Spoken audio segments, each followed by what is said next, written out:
What's going on, everybody? Happy Thirsty Thursday. Dangle Bet Celly, DBC, presented by PointsBet here on our FTN YouTube page. You're listening live on iTunes, or I guess you wouldn't be listening live on iTunes and Spotify because I haven't put the show up yet because it's not done. So we're off to a hot start here. 7 games on the ice tonight. Chris Meaney and Eric Young here with you. We're going to break it all down, talk some fantasy hockey, some NHL goal scorers, some picks and some props. Hear from you guys. If you have any fantasy hockey questions, we are cooking now. February 8th, the NHL trade deadline is creeping up, a lot closer, and fantasy hockey season is winding down as well. The playoffs get underway in like 6 weeks. So if you do have any fantasy hockey questions, you can always leave them in the comments section. You can reach out at the Eric Young, at Chris Meaney, meanstreetsftn@gmail.com. We're going to have the weekly articles every Sunday. We have a playoff guide coming your way very soon as well, just breaking down all of the playoff matchups, really try to get the best of your opponent and take down a fantasy hockey championship. But today we are going to break down the 7 games on the ice with some picks and some props. A friendly reminder, because it is Super Bowl week, that we have a promotion happening right now over at FTN Bets and FTNDaily.com using promo code FTNSB. You save yourself 25% off both packages, either or both if you want, monthly, yearly, over at ftnbets.com. You get all the picks across all sports from everybody, NBA, tennis, NFL, MLB around the corner, absolutely everything over there, PGA, NASCAR, it's all happening at FTN. So, EY, welcome in. You're rocking the Sunrise jersey, and the Florida Panthers, not gonna lie, they let me down on Tuesday. They let me down. No points from Bennett, no shots from Reinhart, a loss to the Flyers, but that's okay. We don't mind going back. What are you rocking over there? Is that Sasha? It's a Sasha one. He wasn't in attendance for that game. Look, I mean, we're buddies outside of this, been friends for a long time. We go back and forth most nights about hockey and especially on Tuesdays and Thursdays when it's heavy and we've done the show. I can come clean and say I had the worst betting of my entire life. The worst ever. And I apologize to anyone that watches or listens. Or look, I mean, I think the analysis is fine. And the truth is it's hockey and it's chaos. But I'm usually pretty decent at it. Look, and part of me adopting goal scorers, it's the hardest thing to predict. I'm nuts, and I like being nuts. I like people to think that I'm nuts. It's part of the character I play on television. It's also part of my real life, and I like betting on goal scorers, and it's impossible, and that's why I like it, because it's hard. What I'd say is I'm usually pretty good at it, and what I can openly say is that I apologize, and that Tuesday was my worst day ever. And today we're going to make up for it. You got an Ovechkin goal. I didn't get them all wrong. But I mean, I'm it's crazy as it sounds. If I was to go back and look, I bet you I'm at over 50%, which I would say so. Listen, man, which is insane. All I'll say is that I didn't have a good Tuesday either. I think my article may have went 0 for 3. Like, we hit a 5-1 same game parlay on the Dallas Stars second line. It was like nice. Big deal. Didn't get the 3 plays. These things unfortunately are going to happen. I think everybody is aware. It's they build big buildings in Vegas for a reason. We're going to do our best to identify we can be some mad edges about it and own it. Like, I'm not hiding. Yeah. Certainly. No. Certainly. So we'll try to recover and have a much better day here. It has been an inconsistent year, over at FTN Bets, over 200 units in each of the first 2 years, just roughly under 300 in the first 3. So we're facing some adversity. We're going to try to bounce back strong here. We got 7 games on the ice. Want to say what up to the crew. Evan was on the Wild last night. Yes, we were all on the Wild last night and certainly had to sweat one out there, had the favorite point. And I had Ryan Hartman for a point at plus 100. This guy had so many chances last night with Kaprizov and Zuccarello. Just couldn't find the back of the night. Yes, very tough to see what happened to Mikhail Sergachev, stretchered off the ice last night. A scary moment for him and his first game back in quite some time. And I don't think we'll see him. Hopefully he recovers. Adam Szymanski in the house. Welcome in. Says a huge win for the Flyers to start off the post All-Star break. Owen Tippett was back a lot quicker than I thought he was going to be back. I know talking about some other Flyers on Tuesday. kind of glossed over him because I didn't expect him to play, and he did play. So it's good news for the Flyers. Bruce 91, morning, you beautiful SOBs. Missed you, boys. Let's go. And also ask, EY, did you have your second surgery yet? If so, hope it went smooth and you're recovering well. Well, I had it on Thursday, and it wasn't surgery 2. It was surgery 29. So I get to the point where I might be able to do it. I'm asleep when they're doing it, of course, but I think maybe I'm getting close to where I might be able to do it myself. So yeah, you may be able to. 29. There's no complaining from this side. Look, it could be worse. It could be something they can't fix. It could be cancer or something god awful. It's not ideal, but there's way worse things that could happen to me. And for what I do, my voice being distinct like this is kind of a good thing. Like if you close your eyes and you can't see me, you know it's me talking. If you've crossed paths with me in any way, if you've watched the show once, if you've watched any wrestling show ever once that I was on, if you've heard me speak at any one point and you hear this voice, you know it's me. Yeah. Good, bad, or indifferent. It's I want to say this. It is Tuesday. I felt very confident going into Tuesday, right? I did really think that 8-way parlay had an actual chance. Most days I think it's fun, but I don't think it's going to happen. And I really thought it was going to happen. And then like the first game, Jordan Martinook scored, and I was like, it's going to be one of those nights. Man, I played him in DFS that night. Nothing against him, but like, right. It was like the first like 6 goal scorers were guys that play on the 3rd and 4th line, and I'm like, it's over. It's over. Yeah. I played him in DFS on Tuesday, and when he scored a shorthanded goal, I was like, oh, it's going to be my night. Here we go. Like, it is happening. It is going to be my night. I have Martinook in my lineup. Jordan Martinook scoring is good for nobody, except for maybe Jordan Martinook. Yeah, once you get into the NHL DFS come playoff time and there's like 2-game, 3-game slates, Martinook is one of those guys you just put in your lineup because he's cheap. You hope that he gets a couple shots, he falls into a point, and it allows you to spend elsewhere. But the rest of my lineup just didn't go with Jordan Martinook. But here we are. Okay, so let's get after it. Seth says he watched the Flyers. I watch the Flyers every game, and I always tell myself to never bet shot on goals against on anyone against them, and went against my rule on Tuesday and took Reinhart and Montour no more. Yeah, it's the Flyers are a really good 5-5 team. I mean, they generate a lot. They went through a stretch of 3 weeks where they're out shooting their opponents pretty significantly. When I look at some of the 5-5 numbers, though, they're in the middle of the pack in terms of allowing shot attempts. When you look at shots allowed, they aren't at the top. They are the 5th in terms of 5th fewest shots allowed at 5-5 per 60. Hurricanes, Panthers, Kings, Oilers, and then the Philadelphia Flyers. So they have been a pretty good 5-5 squad, and I think that's a pretty decent rule. Baby Shark in the house. What's your lock of the day, family? We'll get after it right now. We'll let EY maybe start it off strong here. We'll try to find a lock. Pavel Zacha point is something that we had on Tuesday's show. One thing we did get right. We had to sweat that one out. Him and Charlie Coyle picked up a point on the only goal that the Bruins scored against Calgary, and Andrei Kuzmenko, had a day, and we chatted about him. I thought we chatted about him way too long, but it turns out it was warranted. You sound beautiful, brother. Glad it worked out for you. Robert's in the house and says the All-Star break hangover is real. Keeping volume and picks low this week. Maybe a good tip there from you, Robert. We'll try to temper expectations, I guess, but also maybe bets, but easier said than done, certainly when it comes to me. All right, here we go. 7 games on the ice. Shout out to my guy Fox for making this. Always throws me off when I see the 4:00 games. He lives in Cali. I used to live in Alberta, just in Red Deer between Edmonton and Calgary, and I loved the hockey starting at 5:00 local. You know, the late game started at 7:30, and you could still go out and do whatever you wanted. Like if you watched a game, at 5:00, you could still go out for dinner. If you wanted to go to a movie, you wanted to do whatever you want to do. I had some fun in Red Deer for sure. Some late night life in my life. I kind of throws you off. The football, I think, is really what throws you off because the football starts at like 10 and 11 o'clock in the morning, and the Germany game.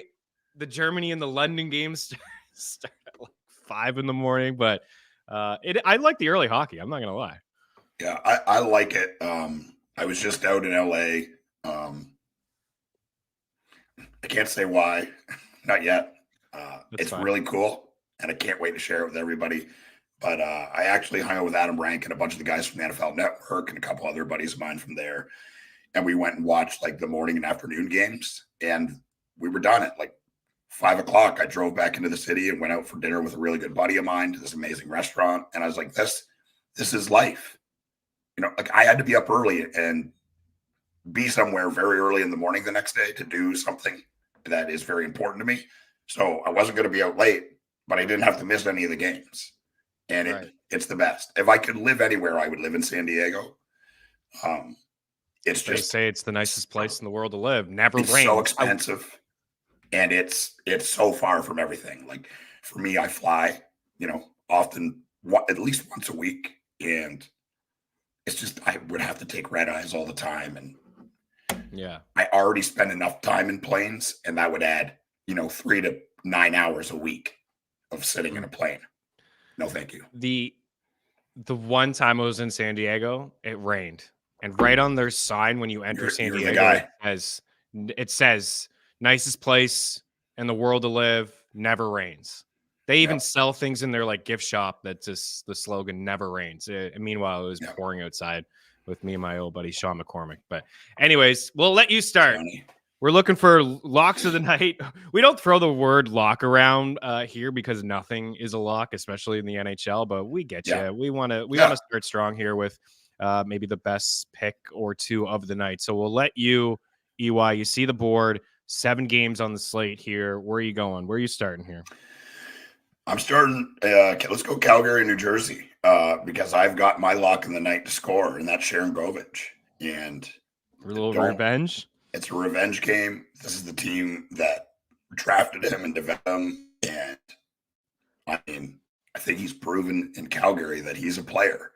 I'm not saying he's going to score 50 goals, but I'm saying if they continue to put good players around him, like Sharon Govich looks to be a real player.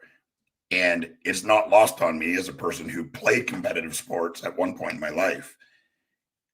There's no part of me that doesn't believe that he wants to score more tonight than he does in any other game during the regular season. And from what I know about the New Jersey goaltending situation, it's a pretty fair bet. Starting centerman, starting power play, Sharon Govich, that's the lock to score tonight, and he will be part of the 8-way parlay as well. All right. The revenge narratives are fun. I don't know if there's a lot of data to back it up, but I think it's more real. So in the NHL or the NBA. I think it's more real in those two sports than it is in the NFL or the MLB. Like the NFL, it's such a team sport. You need things to happen for you. Unless you're a quarterback, you can go back and sling it 60 times if your coach lets you. But in the NHL, you could, overtake a game with a shift or two, maybe a little bit more giddy up in your step. And certainly in the NBA, you can overtake it as well. Any love for Kuzmenko? We did talk about the 1.5 shot prop. It was juice. He did get there and he did score. And he had a pretty his first game, 15 minutes. The goal that he scored came on the power play. If you look at the last few games that he had with the Canucks, 11, 10, 11, 10. So a significant boost in ice time. And just taking a look at the Flames lines from that game, he played 9:43 at 5-5 with Sharon Govich, who played center, by the way, and Jonathan Huberdeau. We talked about that on Tuesday. Been better. Yeah. So that trio, it wasn't their best trio at 5-5. Of course, Mangiapane, Blake Coleman, and Backlund line has been their best 5-5 line all year, and that was their best line. But they did generate 4 shots at 5-5. They had 9 shot attempts. They had 5 scoring chances, which was just one behind the Backlund line. They had 2 high danger chances as well. Not a whole lot to show for it. They did have the most offensive zone faceoffs, so Calgary willing to put them out when they had an offensive zone faceoff, which is what you want to see. You want to like it. And just comparing the two lines, the Backlund line, 7 defensive zone faceoffs, more known for their defensive game, trusted more when there's a face-off in their own zone. So these guys will get a little bit more opportunity moving forward. Kuzmenko, Sharon Govich, and Huberdeau, there's some decent value when it comes to all 3 of those guys. So if you're thinking Sharon Govich point or goal, like Kuzmenko point at -105 or Kuzmenko assist at +185, this is pretty decent value for guys that are going to get some top-line minutes here. Yeah, I love that assist prop for him. Kuzmenko is my other guy to score. How many times do we see this? This guy that's drafted high, that's talked about. I mean, obviously in Vancouver at one point, they thought very highly of this guy. Who's making, was it $5 million, Oh, right? Like, yeah. I mean, giving him number one power play time too. right. And he just fell out of favor with the head coach. And I mean, that's going to happen at some point. And not everyone gets along. It's happened to me in my life. It's happened to you in your life. It doesn't make him a bad player. It doesn't make him a bust. It doesn't mean that he's not worth $5 million. I mean, for me, I'm sitting there and I get sent over in a trade. Like, it's not like for nothing, but like he was part of that team. He's, like you said, playing on the top power play. And clearly Vancouver is going for it. And now he's been discarded. And they said, well, we're going for it, but you're not part of it. Tell me that he doesn't have a chip on his shoulder. Tell me that he's not motivated to become the best version of himself in Calgary. The truth is there's not as good of players around him. But if he's playing that many minutes already, I believe it's just going to go up. Scored right away. Like me and you were texting back and forth. And I'm like, of course. Kuzmenko, of course. But I got him and Sharon Govich to score on the New Jersey side. I'm going Brad at plus 170 and Heischer at 190. Heischer's been playing some pretty brilliant hockey, man. Yeah, he was fantastic the other night against Nathan McKinnon. No, Lindy Ruff talked about him, about his board play and how he slowed McKinnon down, and Nate didn't even have a point. Jack Hughes is going to return tonight. That's a big boost to the New Jersey Devils. I know that they are actually not even massively favored, like minus 140 for the Devils tonight. Robert, someone's looking for a lock. Like, I don't feel like this is a lock, Baby Shark, but it's one of my favorite plays. The New Jersey Devils at home, money line, going to get Hughes back here. I know the Flames just beat the Bruins, and maybe that's baked into the price, but I think once we get closer to puck drop, this line is going to move quite a bit. Like 365 New Jersey is the best price I'm seeing, minus 140. In fact, I'm seeing minus 150 over at BetMGM and BetRivers. So I think it's something that you can jump on right now. Jack Hughes props, there's nothing for a shot prop. Maybe I'm a little hesitant to jump in right away on the shot prop in his first game back. He's plus 140 for a 2-point night. We'll see how the lines shape up in New Jersey. Toffoli was a late scratch due to an illness, so we'll see what happens there in New Jersey. But I definitely like the Devils. I'll ride with Kuzmenko. I'll ride with Kuzmenko point. But that line is a line that I think you should maybe have your eye on when it comes to fantasy, when it comes to DFS, when it comes to the value that you're getting from a point prop. For example, this is a long shot, but Sharon Govich, Huberdeau, and Kuzmenko all to pick up a point at Bet365 is plus 375. They're all around minus 115 to pick up a point. Yeah, why not? Right? The line picks up a point, right? They're going to get opportunity. It's the Devils goaltending. I'll go with Kuzmenko point, but I do like the Huberdeau point as well, and we're in on, I guess, on that top line.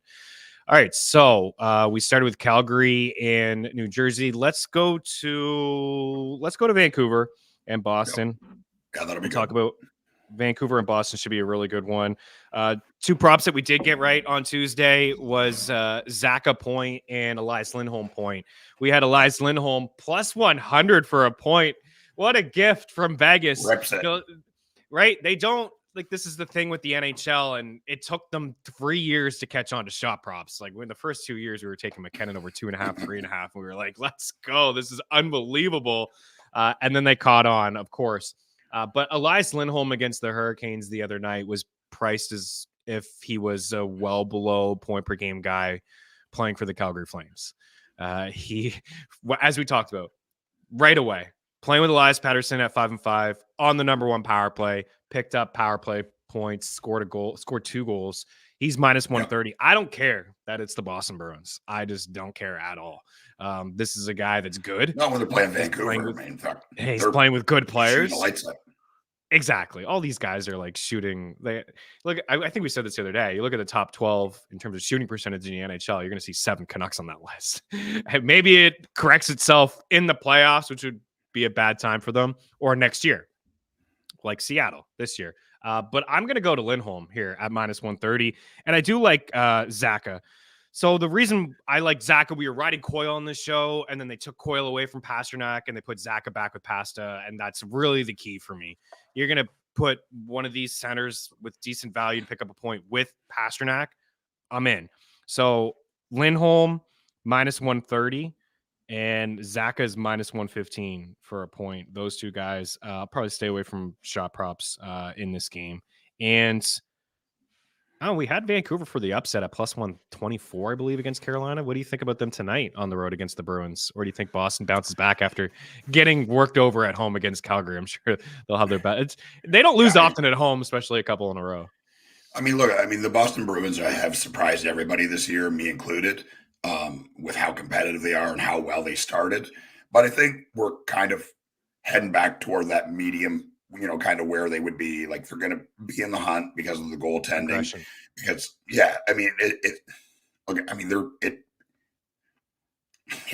it's frustrating that they're this good, right? You're like, okay, Bergeron, your captain, the heart and soul of your team, he's gone. David Krejci, who's the number 2 center, he's a very important piece.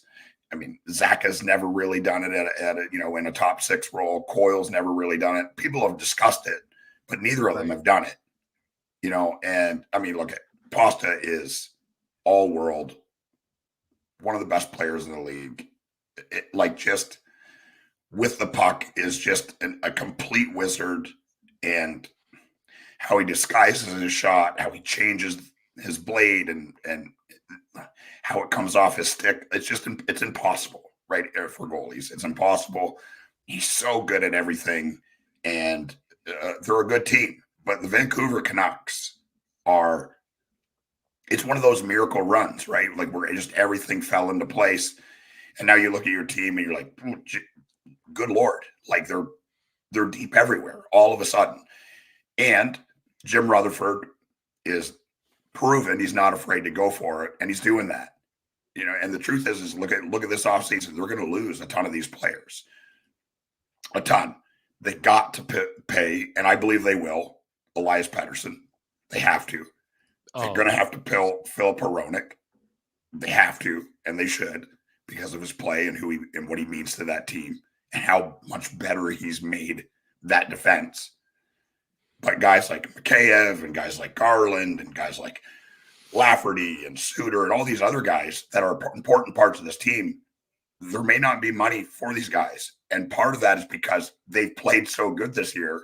They're playing themselves off of this team because they're not going to be able to pay everyone. That's how the salary cap works. But man, I'm not going to bet against Vancouver.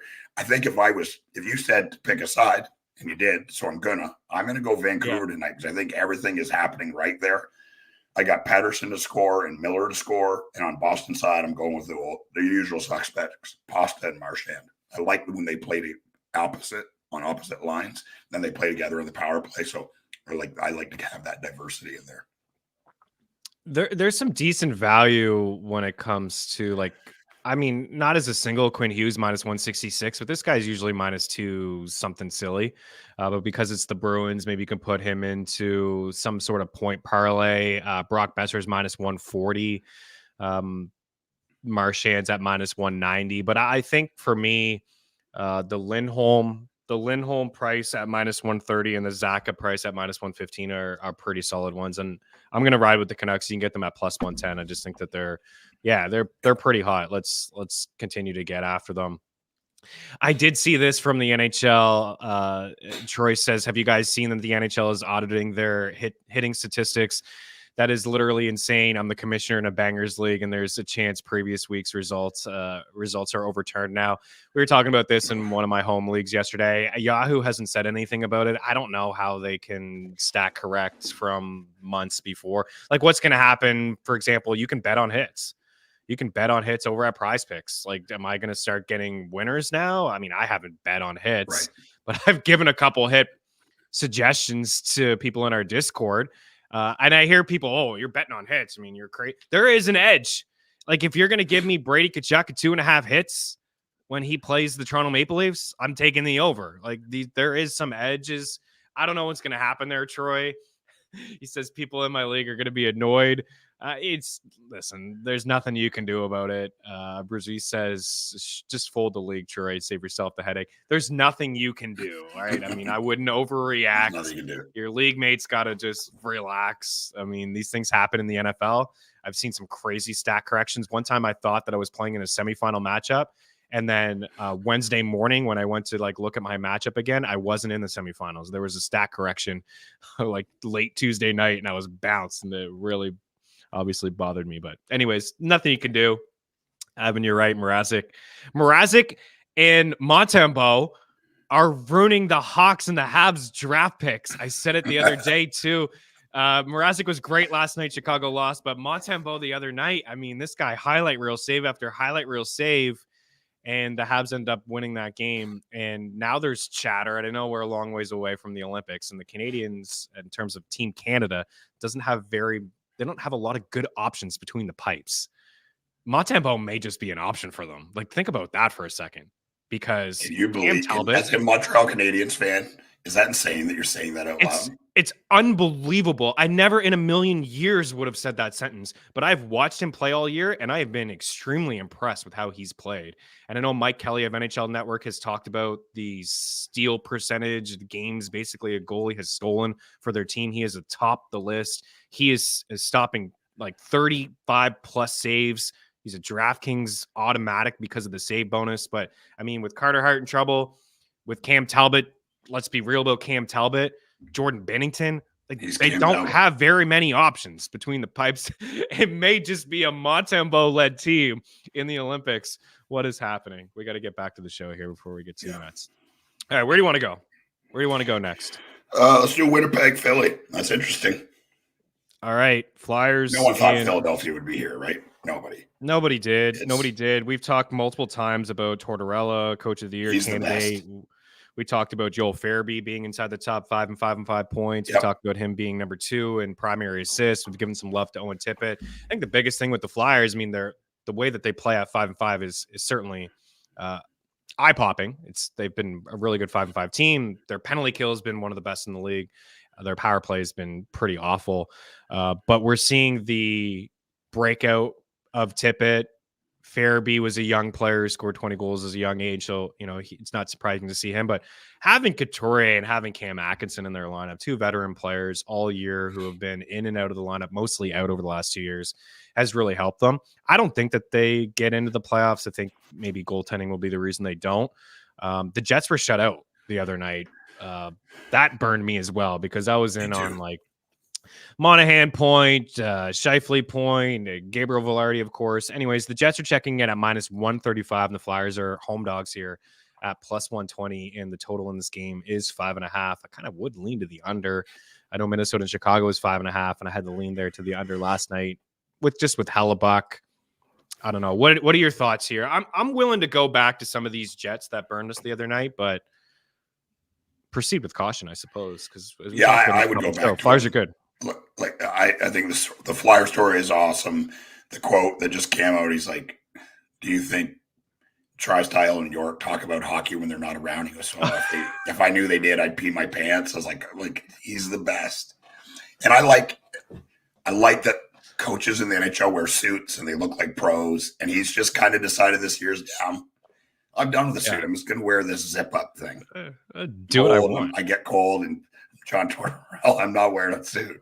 He's the best, man. He's the absolute best. I would love to sit around and talk hockey with Torts and crush beers and just get him wound up and let him go. But I would, if I was to bet on who's going to win this game, I'm going to go with the Winnipeg side. You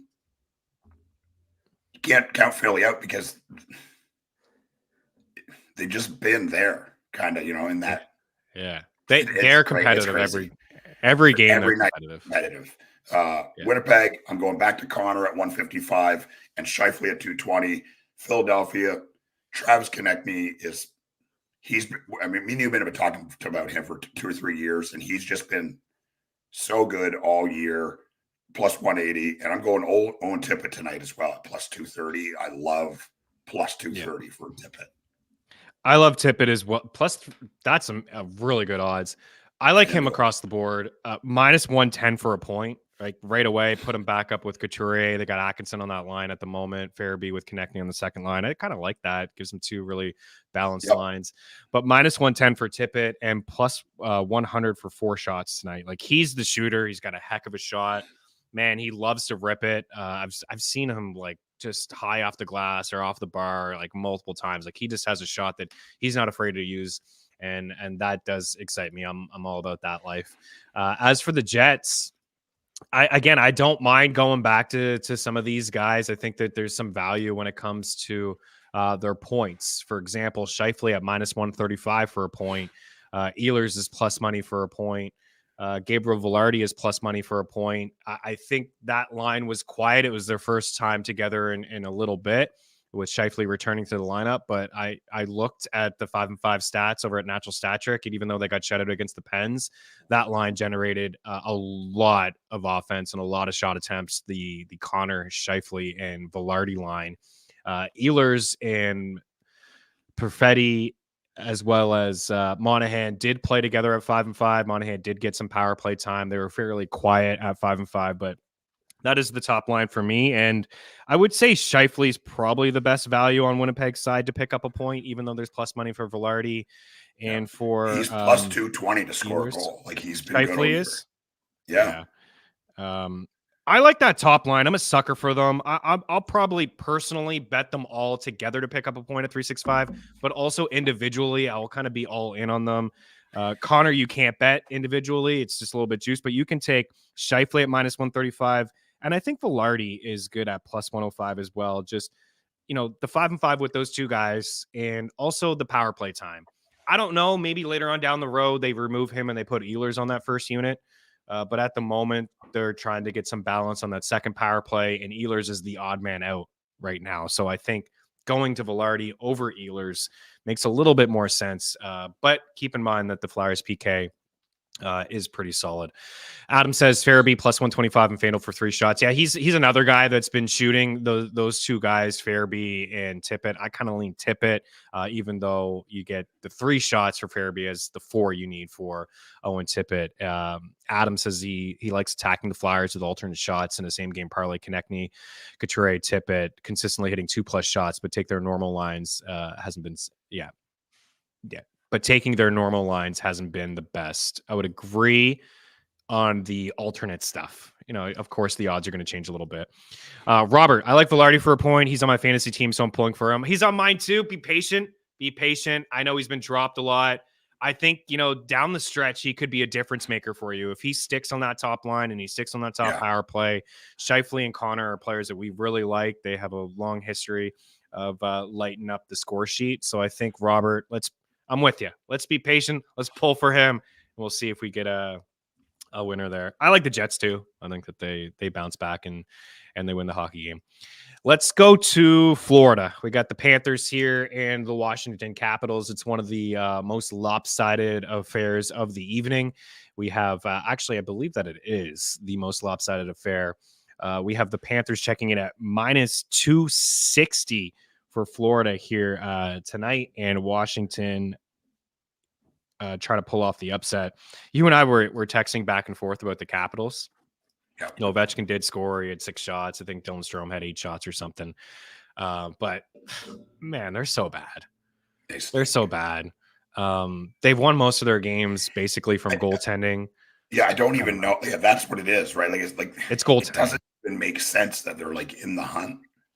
Lindgren wasn't good in that game, but Lindgren and Kemper, they don't score a lot of goals. At the end of the day, I talked about Montembeault standing on his head, but at that point, the first period, the Habs outshot them significantly. They were up 3-0. They got a couple power plays to get them back into the game, but it was too little, too late. The effort, Montreal was just kind of playing shell mode at that point. Florida, I mean, again, credit to the Flyers, right? They won that game. They slowed them down. I would expect the Panthers to bounce back here against Washington. So I'll let you take it away, but I got some Florida props. I'm going to go back to Ovi on the Washington side. Yep. Yeah. Once you score, it's my heart to say this out loud, but he's at plus 230 to score. Yeah. And they're not wrong. What's he got? 8 goals, 9 goals. Yeah. Yeah. He's heating up. Doesn't matter. He's still going to be on the top power play. He's still going to have, shoot the puck like a wild man. Plus 230. It hurts my heart, but there it is. Oshie plus 330. Florida side, I'm going Reinhart at plus 115 and Matthew Tkachuk at I think it's plus 125. Reinhart we've always thought he's good, right? Like, I mean, we've talked about him for as long as I think that me and you have been talking about hockey. Yeah, his Buffalo days. You're seeing him play important minutes in a top 6 role on the top power play on a good team. This is who he is. This is him in his purest form. I say, look, it's a contract year. Yes. But he has to will that, right? There's never been a time in his life more important for him to be this good or for him to be himself fully. And that's what he's doing. And that's what we're seeing. This guy's going to be good for several more years. Yes, I would agree. He's going to get paid. And I think it's not going to come in himself off of the team. Yeah, it's possible. It's possible.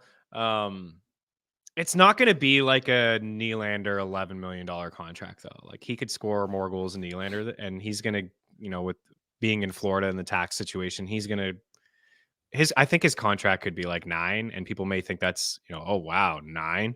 But he's a proven goal scorer, and I think that actually would be a win for him in Florida if it does come in at 9. Speaking of Reinhart, he's minus 122 for 3 shots tonight. He'd come off the game with a 0, like this spot a lot better.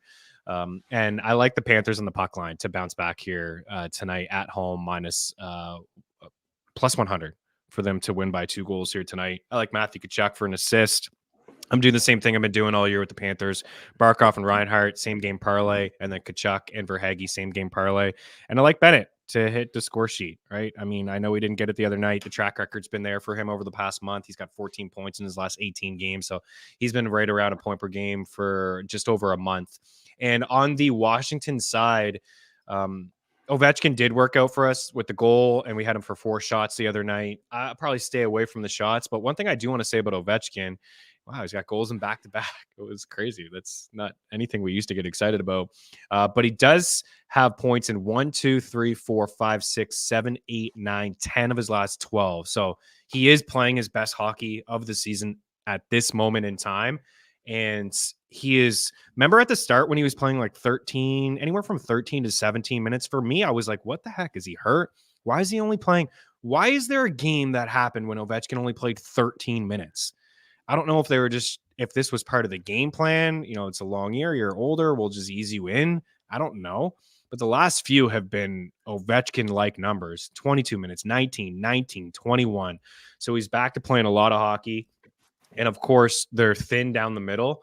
And I wanted to give some love to Strome. As much as I'm on the Panthers here tonight, Dylan Strome is another guy that is just getting, with no Backstrom and with no Kuznetsov, he is just getting a career year in terms of everything, mostly ice time. 22 minutes. The puck a ton, right? 8 shots in his last game. 8 shots. He's a pass-first guy. But 8 shots in 22 minutes. He's had at least 3 shots in 3 straight games. He has 15 shots over that span. He's at 1.5. It's juiced. But if you're looking for some sort of 2-leg parlay, minus 162 for 2 shots. DraftKings is ridiculous, minus 190. And he's plus 100 to pick up a point. And he checks in riding a 3-game point streak, and he's got 5 points over that span. Just the usage is there for him. We're going back. We'll go back to Reinhart. Oh, that's a better price at FanDuel, minus 122 over at Bet Rivers. Same, Adam, back on Reinhart tonight as well. Yeah, it's just a proven track record where you can't be afraid to go back to certain guys that have been working out for us. Oh, we came through the other night. It's going to take him at plus money. Likes for Verhaeghe at 4 shots. Not bad. A little high, but not bad. Plus 130 is nice. Okay, moving right along. You're up next. Pick a game. Colorado, Carolina. All right. Take it away. Carolina side, going Aho 155 and Teravainen at 230. He's having a really great year this year. It was always kind of like the forgotten guy. Me and you, I think, are in lockstep on this. They need scoring on that team. They need to improve the power play. They need to stop relying on defensemen just sifting the puck in from the point and expecting to go in. Like, the NHL has progressed past that. They're past it. and they're still doing it. I think they might be the only team left doing it. I can't name another one, but I know when I watch, that's what they do. That's the whole. The game plan is we whip the puck at the net from the point and hope someone deflects it or we get the rebound, and it's infuriating. And I don't have anything against Carolina personally. It's just an infuriating. I do. It's infuriating to watch. It's time to change, right? I love Rob Brindamore, but you got to prove that you can keep up with the times. That's outdated, and your team can't get over the hump because your refusal to change. Enough about that. I'll have 15 people in my Twitter mentions telling me I'm an asshole because I hate Carolina. Anyways, do they even have 15 fans? I don't. They do. Yeah. One of my really good friends, Josh, goes and he lives there and loves them, and will for sure a text message from him at some point, I'm sure. Colorado, McKinnon, of course, 110, Savage, going to win the Hart, I believe, dictates the pace of every time he's on the ice, he's in control of the game, and there's nothing you can do about it. And it's crazy to watch. And I'm going to go Ross Colton again, playing on the second line, most importantly, playing on the top power play, and he's plus 340. Good player, playing with great players and having an opportunity on the top power play and plus 340. That's an EY. That's an EY mixture that I really enjoy. The Avs have lost the first two games on this lengthy road trip. They'll go to Florida, Washington, and Tampa after this. So at two tight games, the second half of the back-to-back, they came back in the Devils and then gave it up late. Man, Cale Makar, and I know we're not breaking any news here with this guy, but he's got more assists than games played. 47 apples in 46 games. He's just, man, he's hitting the score sheet every night. 27, 25, 25 minutes the last couple of games. He had 29 minutes against the Habs a couple of weeks ago. And he's been shooting. And the fact that it is the Carolina Hurricanes, we're actually getting him at minus 125 for 3 shots. He had 6 shots in his last game. He had 9 shots against LA. Just the usage, the ice time, couple power plays, all that sort of stuff. It's my favorite play from the game. So Cale Makar, or from this game, at over 2.5 shots at minus 125. The longest price I'm seeing is minus 140. DraftKings is hanging minus 130. I think it's all right, but also maybe an opportunity just to jump on some of these Colorado long shot point props, because I don't remember the last time that we saw McKinnon for 2 points at plus money. I don't know if we've seen it since October. It's plus 105 for him to have a 2-point night, and for Mikko Rantanen to have a 2-point night, he's at plus 165. So there's something to think about if you're looking for some long shots. I like the Avs tonight to bounce back and get a win. I think they'll take care of Carolina. I got nothing on the Carolina side of things. I do like the TiVo call by you. Okay, so 2 more games here. We're going to wrap up.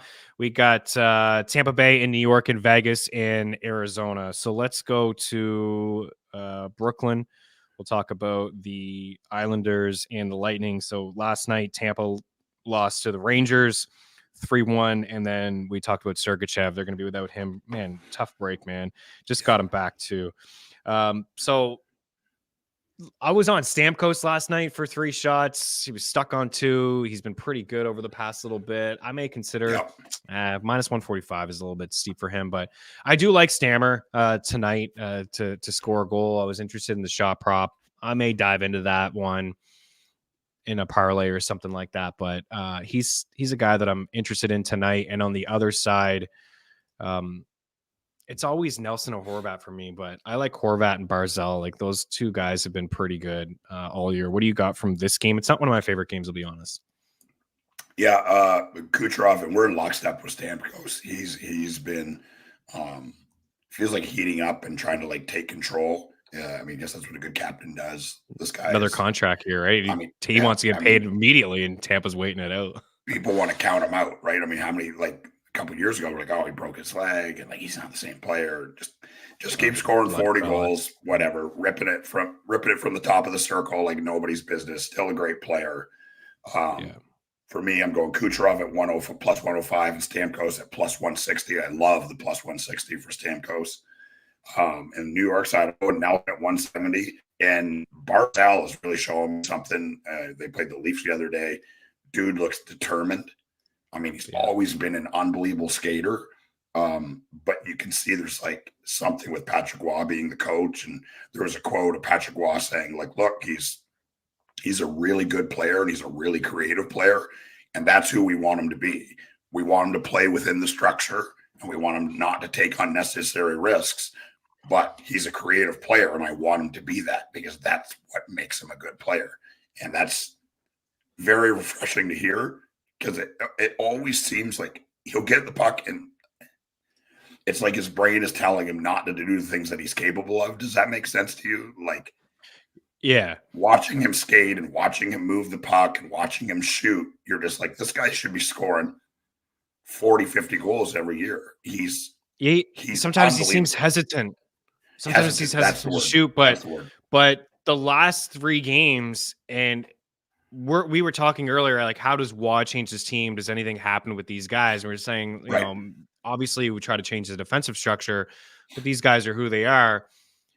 But what I've noticed with Barzal, I mean, the ice time is one thing. The last 3 games, 23, 23, 26. If you go to the last 4, 25. So when did Waugh take over here? He took over against Dallas. First game, 20 minutes. After that, 25, 26, 23, and 23.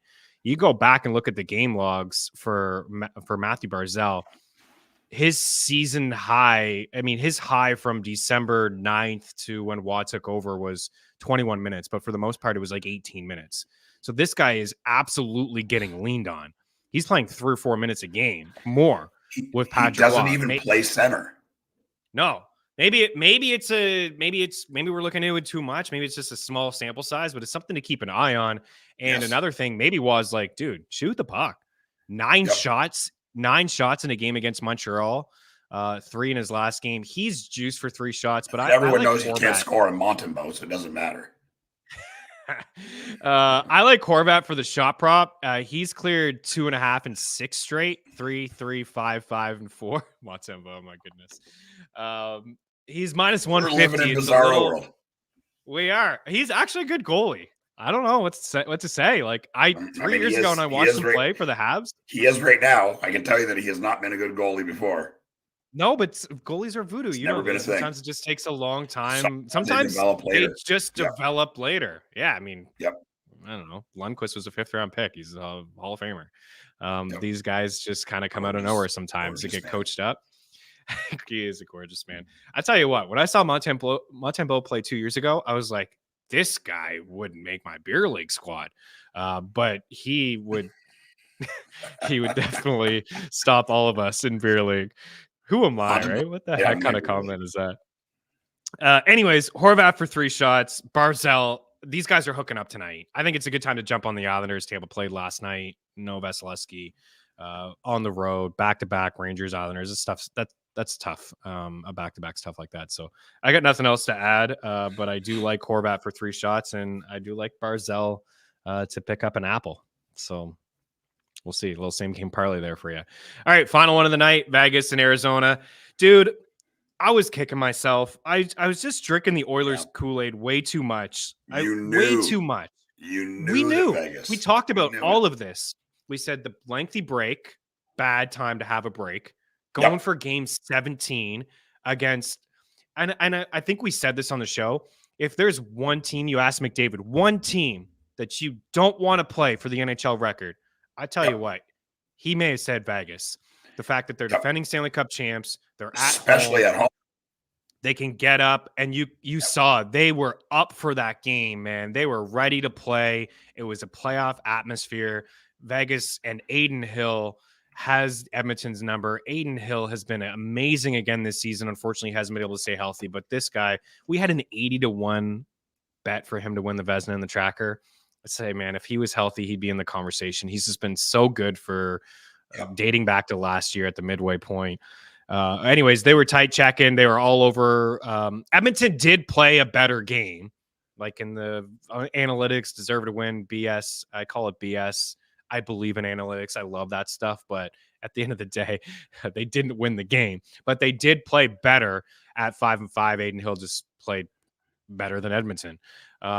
But man, they were celebrating like they won the cup when they had the empty net goal there. So it was electric atmosphere. Anyways, the Golden Knights are back in action tonight, and I'm kind of surprised to see, even though we do like Arizona, I'm kind of surprised to see them at minus 134 on the money line on the road.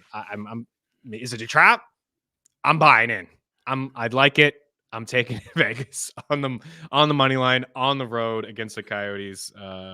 You can't talk me off of it, EY, but go ahead and I can't remember the stats, but an Hill is slotted to play again tonight. Like when he plays goal, basically from him starting in the playoffs last year until now, Vegas wins.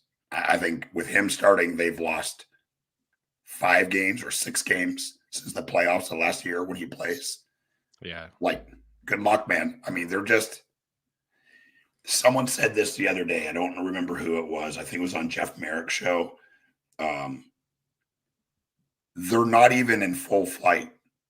Like, they're just – Who, Vegas? Not that they're toying with people. They're just going to get into the playoffs, and then they're going to turn into this monster. And you'll see it. Like, they went into New York when the Rangers were rolling and stomped them. Stomped them. And the Edmonton Oilers, kind of consensus from everybody that this is the hottest team in the league.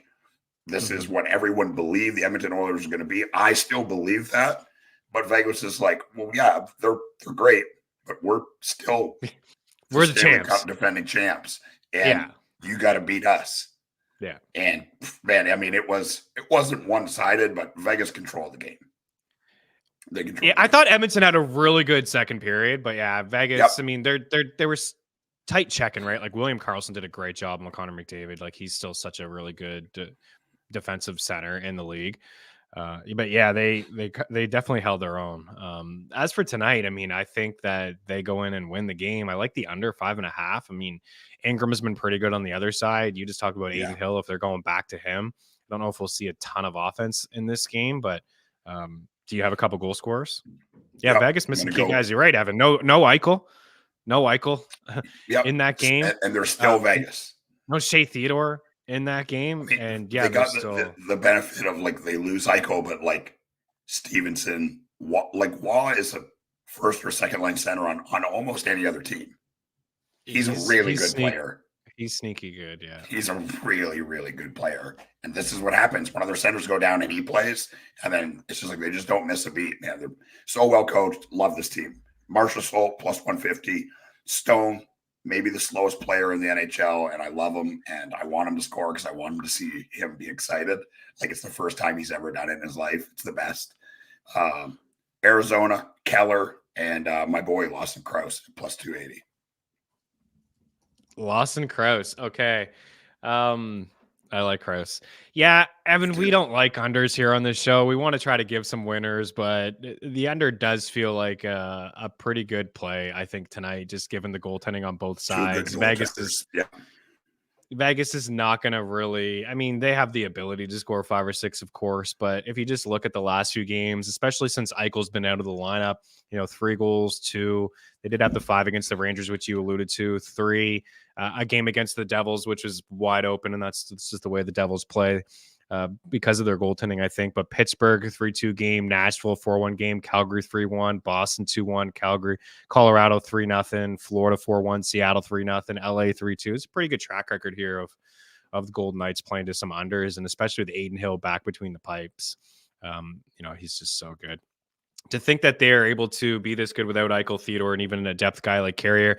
I mean, just what they've done over the past couple of years too is like, oh, Mark Stone, you're on long-term IR. We'll get you back come playoff time. And I've heard athletes talk about this before, like Gronk, especially most recently, talking about the Chiefs flipping the switch in the playoffs.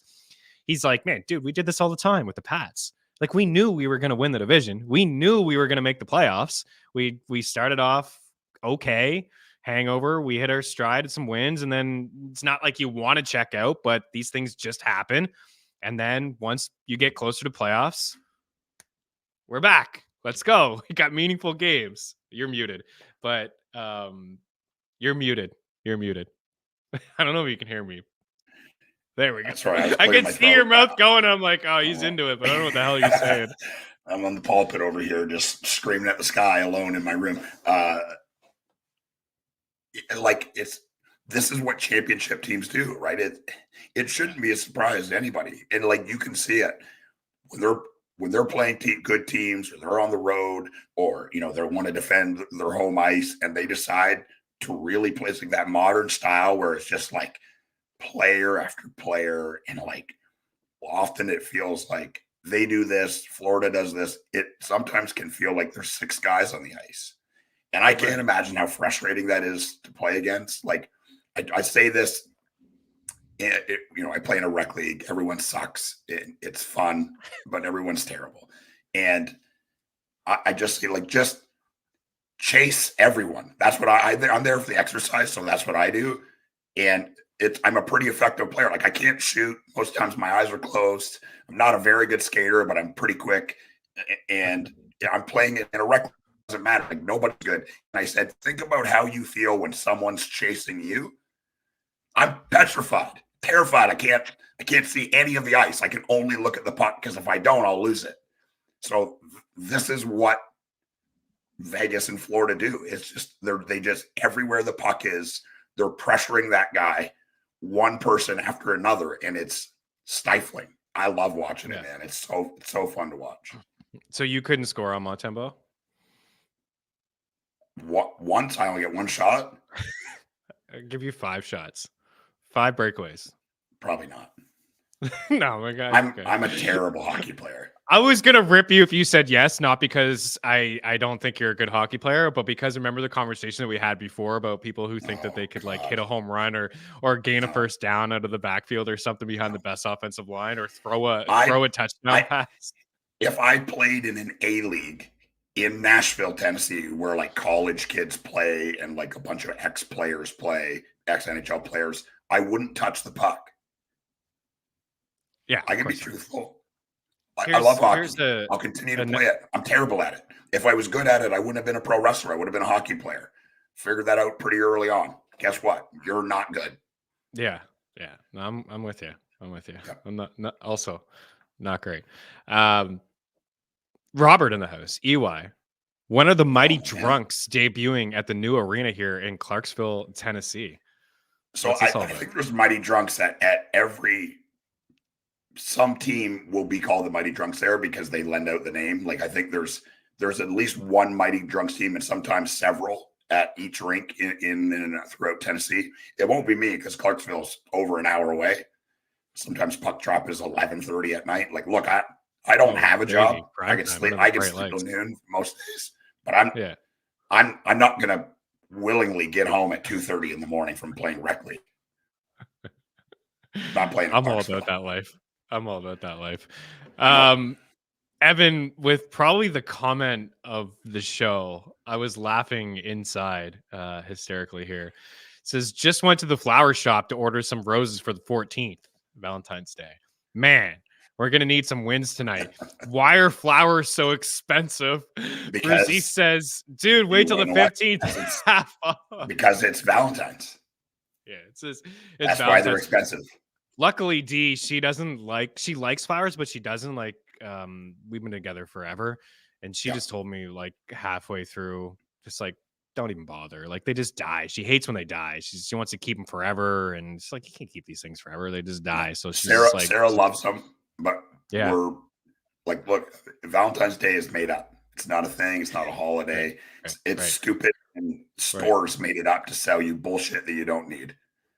Yeah, that's the truth. I lots of times during the year, I'll be at the grocery store and I'll just get my wife flowers because she's the best. That's the way you do it. So then you don't have to buy the expensive ones on the 14th, and there's no pressure. Also convince her that it's made up and bullshit, because it is. Well, speaking of trying to get some money for flyers or for flowers, let's try to wrap up here with some picks. Robert says, my wife teaches first grade. She would be more she would be more happy with a case of Monster energy drinks than flowers. That's another good one too. Yeah, hey man, whatever they want. Whatever they it's want. a made up holiday, but you could do something special. It doesn't have to be flowers. Robert thinks outside the box. A couple energy drinks because I'm sure those first grade kids are an absolute handle for sure. Evan, my high school team a few years ago, our goalie was sick, so we had a kid who played goalie for our local junior A team step in during practice to help us, and man, he showed us their levels to hockey. I was called up in my day to play junior A. I played 17 seconds in the entire game. The entire game. It was a tournament around Christmas. There were some guys that were just away and hurt. I was on the second power play, and I touched the ice twice the entire game. One was a 3-second shift. It's just on. There was a whistle. Boom, pulled off immediately. So, yeah, there are definitely levels of hockey, and Junior A is pretty solid for sure. Okay, let's try to get some flowers and some energy drinks here for the people. I'll start, and then you get into some goal scorers here. So for sides tonight, I like the Devils. I like the Devils on home ice. You're going to get a bit of a boost here back tonight with Jack Hughes. I also like Toffoli for a point. We'll keep an eye on him. He's minus 125 over at DraftKings to pick up a point. I know he's been pretty inconsistent this year. He still has 21 goals. He's got 5 goals in his last 4 games. And with the addition of Hughes back tonight, I believe that these two guys will play together at 5-5 and on the power play. So I'm going to piggyback off of that. And I'm going to go with the Devils to win the game, Tyler Toffoli for a point. And as we talked about off the top of the show, we do like that top line in Calgary. There's some value to be had when it comes to Kuzmenko, Huberdeau, and Sharon Govich, the revenge spot there for the former Devil. I'm going to go with Kuzmenko to pick up a point. I like the Golden Knights as well, would be my next best side, my second favorite side, I suppose, on the road. You can get a better price than that minus 146 that you see on the board here. If you're watching on our YouTube page, you can get minus 134 on the money line over at FanDuel. So those are my 2 favorite sides. I do like Florida on the puck line tonight at plus 100 to win by 2 against the Capitals. And my dog, although it's just a slight dog, would be the Vancouver Canucks tonight, and you can get them. I do believe that plus 110 is the best price I'm seeing at Bet365. It's tough to go against the Bruins. They just lost the other night at home, but Canucks are feeling pretty good right now. And I think if you're looking for a second dog, I do believe the Avs, at plus money. You don't get them too often up against Carolina. Some other things that I like here, Pavel Zacha for a point at minus 115. I like Elias Lindholm for a point at minus 130. I like Owen Tippett for a point at minus 110 and for 4 shots at plus 100. Also inside that same game, Mark Scheifele for a point at minus 135. I'm going to have a little bit of a stab at Velarde at plus 105 to pick up a point. I like Sam Reinhart for 3 shots. I like Sam Bennett for a point. Over to Colorado and Carolina. The only thing I really like in that game is Makar for 3 shots at minus 125. A lot of ice time shooting the puck. In Tampa and New York, I like Bo Horvat for 3 shots. I like Matthew Barzal to pick up an assist. I think those 2 guys connect tonight on a goal. And then over in Vegas, I didn't talk in particular about a lot of props, but I did mention Chandler Stevenson the other night against the Edmonton Oilers. He ended up scoring the game-winning goal. He's still at a pretty decent price for a point, minus 120. I don't think we'll see a lot of offense between the Coyotes and the Golden Knights, but I definitely like Chandler Stevenson playing with Mark Stone at minus 120. And I'm just going to leave it at that. If there's a goal scorer on either side, Marchessault and Clayton Keller would be where I'm at. But I know you got some goal scorers, so why don't you take it away? Good sir. All right, here we go. Stick with me. Voice is still on the mend, but we'll do what we can. Connor, Scheifele, Konechny, Tippett, Sharon Govich, Kuzmenko, Bratt, Heischer, Pedersen, Miller, Pasta, Marchand, Ovi, Oshie, Reinhart, Kachuk, McKinnon, Colton, Aho, Teravainen, Kucherov, Stamkos, Nelson, Barzell, Marchessault, Stone, Keller, Gross. 8-way Maniac parlay goes as followed. If we get this to hit, I may never do this 8-way again, but I'm feeling pretty solid about it.